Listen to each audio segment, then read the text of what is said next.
is, who in the world at Prime Inc. like hurt y'all feelings? Like, what happened for y'all to hate this company so much? Like, is it because we the slowest trucks on the highway? Is it because we are one of the largest mega carriers that still give decent rates? Like, is it the fact that, like, we got cameras and y'all hate that? Like, I don't understand. Like, well, guys, Prime Inc. has carved out a reputation for pretty much being the go-to trucking company for newcomers, for even veterans or people that are looking to start their next career move at Prime Inc. And this is courtesy of content creators, social media influencers, and the fact that, you know, Prime Inc.'s trucks are pretty much rolling advertisements down the road. They look very clean, very sleek. The designs are very creative. The color schemes just really like pop out. But yeah, shout out to Prime Inc. And on this channel, I've made a lot of videos about Prime, and they've mostly been negative, and this video is also going to be negative. And I remember the last video I made about Prime Inc., somebody commented that this rookie is obsessed with Prime Inc. I'm not sure if I can even find that comment anymore, if they deleted it or YouTube deleted it. I never deleted it, but I remember specifically replying that Prime Inc. is the greatest trucking company. They're a very special trucking company, and truthfully, they are a special trucking company because despite being a starter company, they are welcoming to new CDL holders for the most part. People actually do retire at Prime Inc. And this was going to be the case for Trucker Kirsty. I hope I'm pronouncing that right. Trucker Kirsty. Shout out to you if you're watching this video. But she's somebody that's been with Prime Inc. for nearly a decade, and she recently quit the company. And this is despite the fact that she did have intentions on being at Prime until retirement. I have left Prime Inc.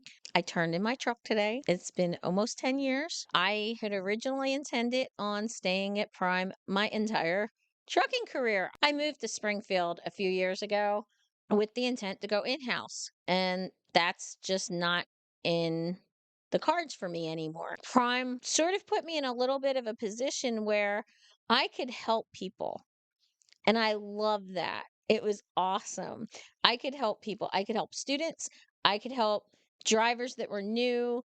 I was able to, if there was a problem between a trainer and a student, I was able to go send a message to, you know, somebody, the powers that be in management, and things would get taken care of. So as you guys can see from the clip, Kearsey was somebody that had a leadership position within the company. She heavily promoted the company through recruitment. She even trained. She taught other drivers how to drive, how to operate a semi-truck, and she was pretty much, you know, heavily invested into Prime Inc. She even retired. She even moved to Springfield, Missouri, where the company terminal is located, because she saw herself as somebody that can actually move up the corporate ladder in the company. But regardless, Kearsey was somebody that helped newcomers over the years, especially with her YouTube videos. She gave advice on how to navigate Prime Inc. And essentially every time she made a YouTube video, she would say in the beginning that she's a positive voice in trucking, and that was in fact the case. Morning, guys, and welcome to Truck Along with Kirsty. That's me, your positive voice in trucking. And the reason why she left didn't really have anything to do with money, although it's worth mentioning that she did make a lot of money at Prime Inc. being a company driver, being somebody that was heavily involved in recruitment. She made a lot of money off referrals. And I made a lot of money. Okay. And she actually used her YouTube page as a tool to recruit truck drivers. Now, as for like the recruiting and the referral bonus, I think Prime Inc.'s recruiting and referral bonus is very lucrative. It's probably one of the best I've ever seen on this platform, because I remember specifically watching a video from Trucker Richie Rich. If you're watching this video, Richie Rich, shout out to you. He's also somebody that used to work at Prime Inc. and he wastes no time bashing the company. It is what it is. But yes, I remember him saying in a recent video that truckers on YouTube will promote Prime, and they were so good at it that there was one guy that made over $100,000 or well over six figures, some ridiculous number, doing referrals alone. YouTubers on here who talked about Prime so good that we We had one guy make $100,000 in referrals. I'm sorry. You know, we probably spoiled Prime. We were sitting there telling how good of a company it was, and it was in its heyday. Now, circling back to Kearsey, she mentions this popular saying called drinking the Kool-Aid, which is essentially this saying in the Prime Inc. community where drivers would pretty much spread propaganda about how good the company is, even though a lot of people from the outside looking in aren't really buying into it. But for Kearsey, according to her, in her words, the Kool-Aid was pretty sweet. Over the years, people have said to me, it's just a starter company. You can make more money other places. You don't know what's out there that's so great. And people would tell me, oh, you're drinking the Kool-Aid, or oh, you're just doing it for recruiting. And the truth was that the Kool-Aid was sweet. It was really sweet. And I made a lot of money. A lot of money. However, she's no longer with the company, so at some point, that Kool-Aid, the sweetness of the Kool-Aid, must have soured. So let's take a look at the reasons why the Kool-Aid soured. Prime has had several key positions have been opened and replaced due to people's retirements, because here at Prime, people have a tendency to stay for decades. And even the drivers all stayed for decades. But the past year and a half to 2 years, Prime has really changed. It's not the company that I worked for so many years. Despite drivers trying to get that through to management, management keeps reiterating to us that Prime hasn't changed, that the policies haven't changed. But you feel it in the air when you walk into the buildings. This year was the first year at the Christmas party where tables of experienced drivers sat around, people that have been here for 10, 15, 20 years, sat around eating the steak and the crab legs and the lobster at Prime Throne Christmas party. And the main point of discussion was, what company are you going to go to next? That's sad. So guys, humans are creatures of habit, and in a lot of cases, we're very resistant to change. So I can understand being in an industry in trucking, which is very repetitive, how disruptive drastic changes can actually be. And given how long she was with the company, in addition to the other people that have been with the company for decades, I can understand why they're having a tough time coping with the recent changes at Prime Inc. Now, obviously, I don't work there. I pretty much just react to truck drivers that work there or used to work there. But this is basically where I'm coming from. I think that, the changes that have, affected driver morale pretty much are stemming from the implementation of the inward-facing cameras. If you guys recall, last year, back in May of 2024, there was an announcement with Notre Dame, a partnership. I'm not a fan of inward-facing cameras due to, I think, the common concern of privacy for our drivers. I've been parked right here, Walmart. I parked this Walmart for 13 hours and my inward-facing camera is on. Why is that on? Someone tell me that. There's nothing I do that would initiate that camera. It just, sometimes, like when I go off duty, I come up here and open up the curtains. Sometimes I'll be back there, making a smoothie or something, and I'll see both the green lights come on. I don't know what's initiating that. And despite Prime Inc.'s founder, Robert Lowe, being against inward-facing cameras, it seems like there wasn't that much convincing that he needed to, be sold on the innovation of the inward-facing cameras. But in my opinion, this is my conspiracy theory, he most definitely got a kickback off those inward-facing cameras. And unfortunately, this was probably to the detriment of over 9,000 Prime Inc. truck drivers. During her entire tenure at Prime Inc., Kearsey was a W-2 company driver, and that's pretty notable considering how much money she's made throughout the years at Prime Inc. Now, I don't recall her ever mentioning it in this particular video, but she did do an interview with Lockout Men, the trucking commentary channel. Shout out to you if you're watching this video. And she did say that towards the end of her tenure at Prime Inc., they started pushing this lease purchase program onto her heavily, and they weren't doing that at first. And when they tried to convince her to be a lease driver, she countered that and say that the money that she's making now as a company driver is pretty much comparable to a lease driver without all the headaches and the fact that you have to pay your own taxes, etc. You reap all the benefits and health benefits, health insurance, being a company driver. So it just didn't seem worth it to her. So I was never, ever, ever, ever, ever asked by Prime if I wanted to go lease until I think it was September of 23. And I sat there and I argued with the lady, and I was like, why would you even try to talk me into it? And she says, well, you make so much more money. And honestly, I'm willing to bet that she pretty much out-earned a lot of the lease drivers there, especially the new lease drivers that are just now learning the ins and outs of leasing.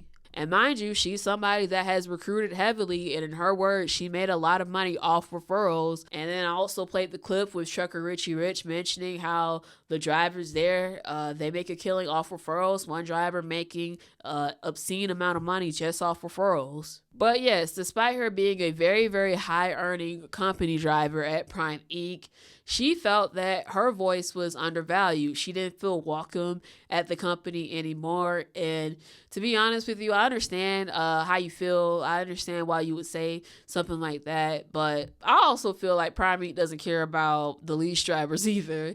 And the reason why I say this is because Rogue One Anaya, she's also a well-known popular YouTuber that used to work at Prime Inc. She was a lease driver. And one of her tipping points to make her leave the company was that she had to pay $900 on a mistake that Prime Inc. made. So instead of taking accountability, they passed the cost on to her. I don't know. Even the person that talked to me about the $900 coming out, like they just like give you the wraparound and the runaround and don't answer any of your questions, and nothing will ever make sense. So you just kind of gotta let them have it. That's what I've learned. So obviously that's a communication issue. I think the saying goes, poor planning on your part does not constitute an emergency on mine. Well, that seems to have fallen on deaf ears at Prime Inc. Now, Kearsey also mentions that the lack of communication, the miscommunication, has been an issue at Prime Inc. for several years. I don't know what Prime's going to do from one week to the next. People will call me up and say, well, will Prime do this? Will Prime do that?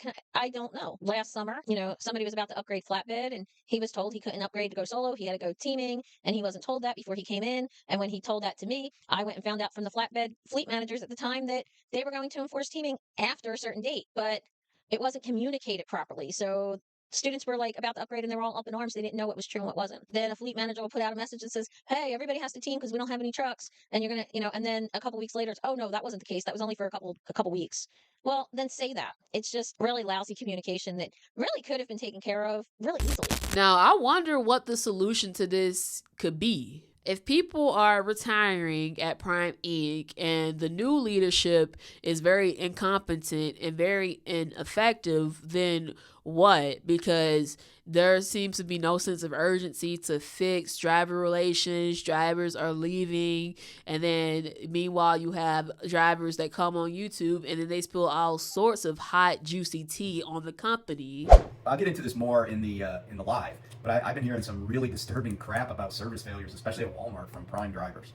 And I think Prime has just done it to themselves. Like, if you say anything, if you're hard on a trainee, and I don't mean like, because here's the thing. There are trainers out there that are sexually harassing people. There are trainers out there that are drinking, while they have a trainee on the truck. There are, like they'll drink during their 10. There are trainers out there that are, making people sleep in the top bunk while they're driving, breaking all sorts of rules. But if no one says anything, hey, that's a great relationship. There are trainers out there that, like I talked about earlier in the video, these people aren't even trained. They don't know how to do anything. You over here talking to me about your relationship, like I give with every chick that cheated on you, did you wrong, whatever. She was a smart woman not to fuck with you for real. Why are you talking to me about your dick, bro? Why are you telling me where you sticking it? And why is it that when I fucking call Prime and tell them this stuff is going on, they're basically telling me to get over it? I don't know, we could work these things out. I'll have a talk with them. So yeah, guys, that's actually crazy. Seems like Prime Inc. only cares about the lease drivers and how much money they can generate for the company and how much money they can put in their pockets, not necessarily the quality of the drivers or whether or not they even know what they're doing once they're out on the road by themselves. So when you constantly hear stories about this on the internet, it's easy to draw the conclusion that Prime Inc. is simply losing touch with the drivers that have heavily promoted the company. And like I said earlier, I really do think that the inward-facing cameras were the tipping point at Prime Inc. And about the cameras, I was really outspoken about the cameras. I didn't like them. I was willing to give them a try because I am not a reactionary kind of person. Let me wait and see how this plays out. I want evidence and proof. I'm not just going to like emotionally react. I still was believing at that time that Prime wanted feedback on these cameras. Well, this is my personal opinion. Warning, my personal opinion. I don't really feel like they wanted feedback on anything. And there were some things that they tweaked so they don't trip as much as they did before. But then somewhere along the line, you know, a driver must have done something wrong. And so now all of a sudden, different infractions, I guess is the word, different infractions were popping up that didn't pop up before. So a lot of drivers, for the most part, they don't like the inward-facing cameras. It's very, very unpopular. And I've also made a couple videos about the Netrodyne inward-facing cameras. Feel free to check them out for yourselves. But basically, Eric Odom, he is the host of the Driveline YouTube channel. I did a reaction to his video about how he'd be parked, and multiple times randomly the camera would just shut on. The camera would just come on despite them claiming it's supposed to be shut off when you're parked. So maybe that was an update with them. Now, Kearsey, she was a part of this driver trial thing with the inward-facing camera. She was one of the few volunteers to have the cameras implemented in the truck. Now, with the camera specifically, in the beginning, they didn't have like all these like, you know, nitpicky like safety violations they ding you for, but then randomly that changed. So you have the cameras being nitpicky, and then you have, you know, the cameras randomly coming on despite being parked for your 10-hour resets. So that just goes to show that not only are the cameras are in fact an invasion of privacy, they're also used heavily as a micromanaging tool. But luckily for Kearsey, she moved on. She's at a new trucking company that doesn't really do all the micromanaging stuff that Prime Inc. is doing. And according to her, the company does seem promising. So the company I am going to doesn't give you a fuel route, doesn't give you a fuel stop, doesn't, you know, they don't even have a GPS on the truck. They don't have rateway gauges. There's no handheld holding here. It's going to be, here's your load, go deliver it. So yes, congratulations to Kearsey. I really do hope it works out for her. And that goes to show how important it is to keep your driving record clean and to avoid job hopping, because companies love drivers that can demonstrate longevity and stability with a trucking company, which is two things that are definitely in Kearsey's favor. She's been at the company for 10 years. She has over 1 million safe miles, so she pretty much wrote her own golden ticket. I do want to segue and mention this. Since I talk negatively about Prime Inc. a lot, let's just talk about something positive for a moment. Now, another truck driver also recently quit Prime Inc., and his name is Trucker Romaine. Shout out to you if you're watching this video, but he quit Prime and he had nothing negative to say about the company necessarily. He enjoyed his time at Prime. His experience was mostly positive, but he used Prime as a stepping stone to get his experience and move on. I kind of miss Prime already, to be honest with you, but you know, we have to move on sometimes. I'm getting a job where I get a little pay increase, so that's good. A massive pay increase. I've been at Prime for what, 1 year and about 4 months now, and I'm like, you know what, let's get something else, a different job where I can get some more money, because you know, with trucking, experience equal money. So yes, shout out to him. I wish you all the best at your new company. I see that you're at Hellwig, and he claims that he's going to be making 40 to 60% more than he did at Prime Inc. So yeah, congratulations. So yes, despite all the shenanigans that go on at Prime Inc., there are obviously drivers that have a positive experience. The company does have 9,000 truck drivers, so they are doing right by some of their truck drivers, I guess. I don't know. But my thing is, my gripe with Prime Inc. is, why are they pushing this lease purchase program so heavily on new truck drivers that have absolutely no experience? They really shouldn't have any business doing any type of lease purchase at any trucking company when they're first starting out. Why are they pushing that on them? Now, I think it's because, Prime Inc., they make a lot of money. The lease purchase program appears to be much more profitable than whatever the freight pays. In addition to that, I just don't think Prime Inc. likes paying their fair share, which is why the company is 90% lease drivers, independent contractors. They pay their taxes. Prime Inc. saves a lot of money on payroll taxes when they only have to worry about the 8% of drivers that are company drivers there. So yeah, they actually do save a lot of money by pushing this lease purchase program out, unfortunately. Now, again, my opinion, of course, but am I wrong? Let me know in the comments down below. What do you guys think? But yeah, I'll end the video here. And yeah, if you enjoy content like this, hit the like button, comment, rate, share, and subscribe. I'm Taja Woods, and I'll see you next time.